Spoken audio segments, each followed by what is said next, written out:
Chicago, for your energy. Thank you, Kamala Harris and Tim Walz, for your vision.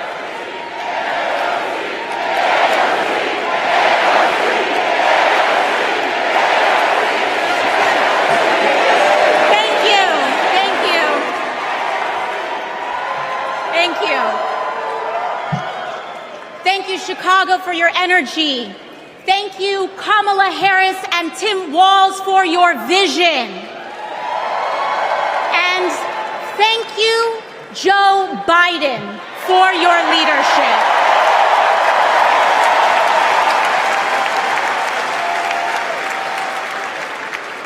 You know, 6 years ago, I was taking omelet orders as a waitress in New York City. I didn't have health insurance. My family was fighting off foreclosure, and we were struggling with bills after my dad passed away unexpectedly from cancer.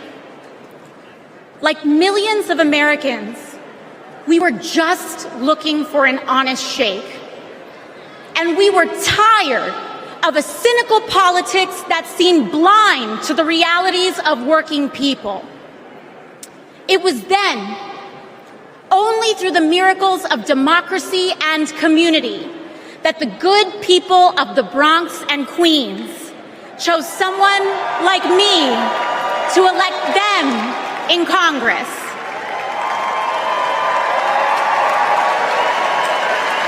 And America, in my heart, I know from that same cloth of hope and aspiration, we will also elect Kamala Harris and Tim Walz as President and Vice President of the United States of America. I am here tonight because America has before us a rare and precious opportunity. In Kamala Harris, we have a chance to elect a president who is for the middle class because she is from the middle class.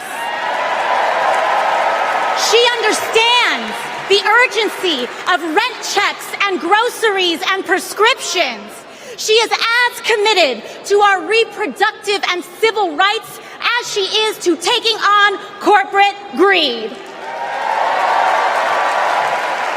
And she is working tirelessly to secure a ceasefire in Gaza and bringing hostages home.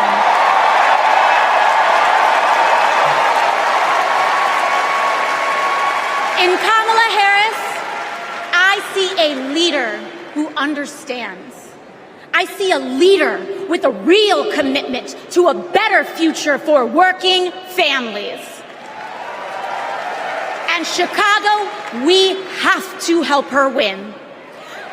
Because we know that Donald Trump would sell this country for $1 if it meant lining his own pockets and greasing the palms of his Wall Street friends. And I, for one, am tired of hearing about how a two-bit union buster thinks of himself as more of a patriot than the woman who fights every single day to lift working people out from under the boots of greed, trampling on our way of life.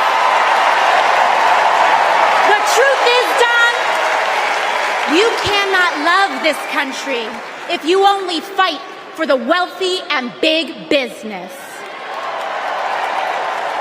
To love this country is to fight for its people, all people, working people, everyday Americans like bartenders and factory workers and fast food cashiers who punch a clock and are on their feet all day in some of the toughest jobs out there. You know, ever since I got elected, Republicans have attacked me by saying that I should go back to bartending. But let me tell you, I'm happy to any day of the week because there is nothing wrong with working for a living.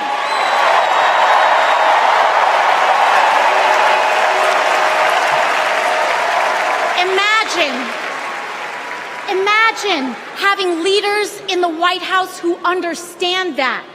Leaders like Kamala and Tim. But Chicago, just because the choice is clear to us does not mean that the path will be easy. Over the next 78 days, we will have to pour every ounce, every minute, every moment into making history on November 5th. But we cannot send Kamala and Tim to the White House alone. Together, we must also elect strong Democratic majorities in the House and in the Senate so that we can deliver on an ambitious agenda for the people. Because if you are a working parent trying to afford rent and childcare, Kamala is for you. If you are a senior who had to go back to work because your retirement didn't stretch far enough, Kamala is for you. If you're an immigrant family just starting your American story, Kamala is for you. America, when we knock on our neighbor's door, organize our communities, and elect Kamala Harris to the presidency on November 5th, we will send a loud message that the people of this nation will not go back. We choose a new path and open the door to a new day, one that is for the people and by the people. Thank you. Thank you very much.